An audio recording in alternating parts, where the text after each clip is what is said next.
Welcome at Ubuntu Culture.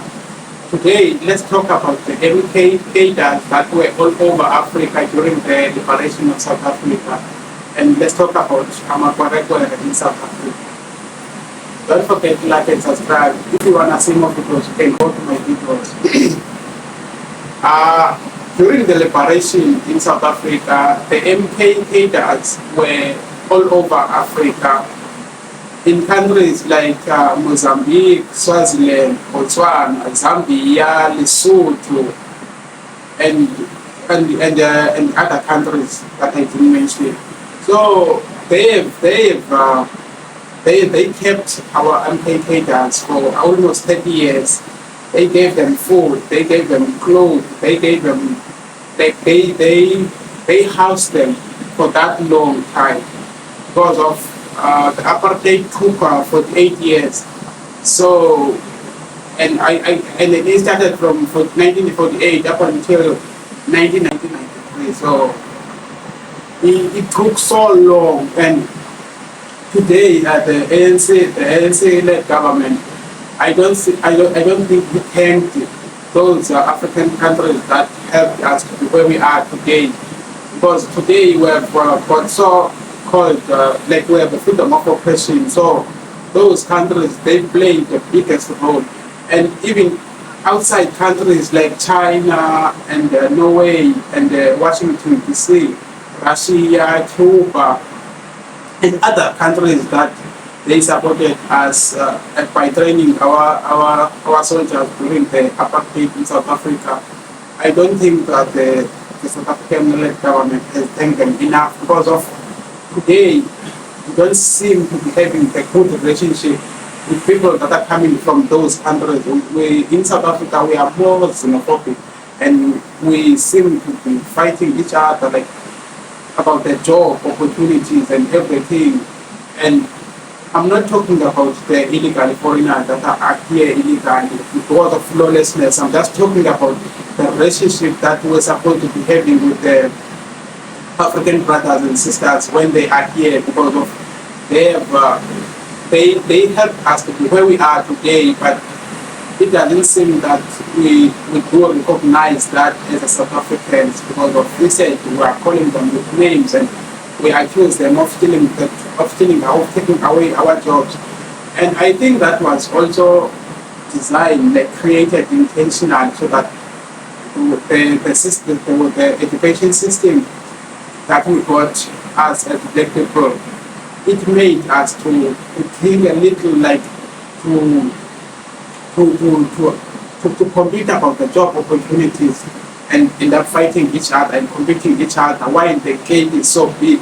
So today now we are, instead of working together and having the good relationship in terms of business in those countries, we seem to be fighting against each other. And that those divisions, like between us as African brothers and sisters, as in Africa as a whole, there was a big role that was played there in order for us to be divided the way we are even today. Because of, you will remember that in 1854, in Berlin Conference, the borders were like the way discussed there, and finally they were formed.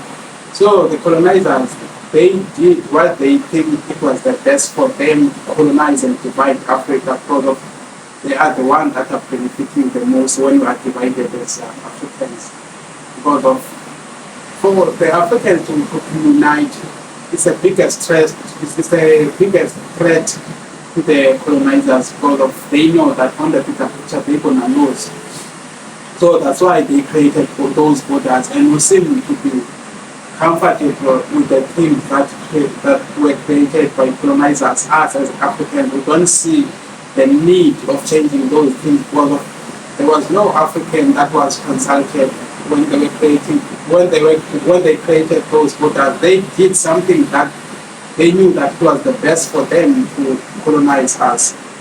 So I do believe that us as Africans, we're supposed to be recognizing each other, because of even in the formation of the ANC by 1912, in countries like Swaziland and Lesotho and Zambia and Botswana, like the kings, they are the kings of those countries were there in the formation of the ANC, but the ANC-led government, it seems like they forgot where they were coming from. That's why now they don't even know what they stand for, because there's something that is trending out there that says if I don't steal it, someone will steal it. So they became now the professions in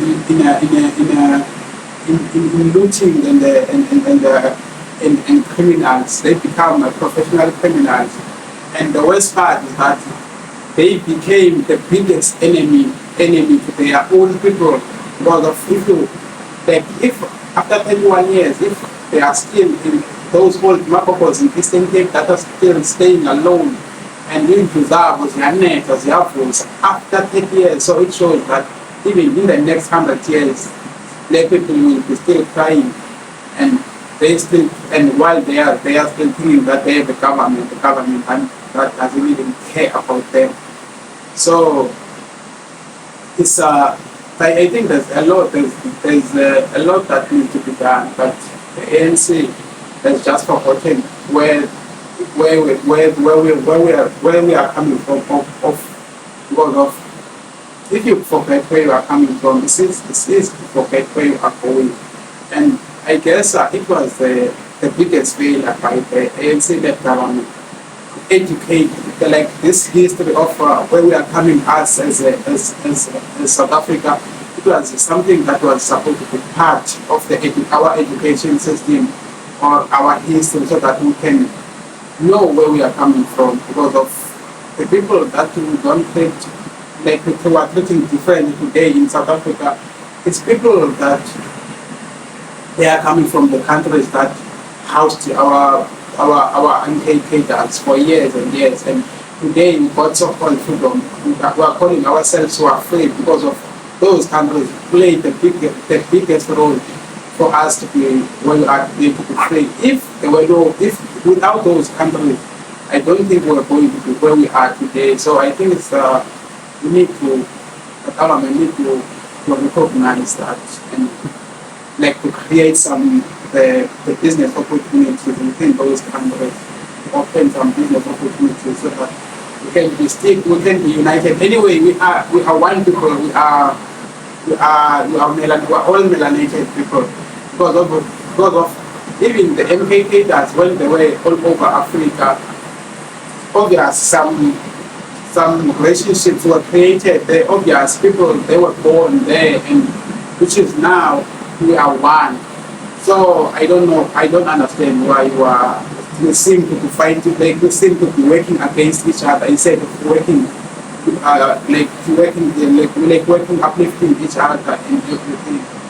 But it's good that we do mention about these things so that we raise an awareness out there, so that even those who are still xenophobic and whatever, they have a little understanding, can finally also understand that we are one, we are all Africans. Even like in overseas, when they see us as brothers and sisters, while us who seem to be divided, they don't even care which country we are coming from in Africa, but because of the skin color and the hair, they see that these people is a brother and sister. So I think we need to also see us as one. So thanks for watching. If you want to see more videos, you can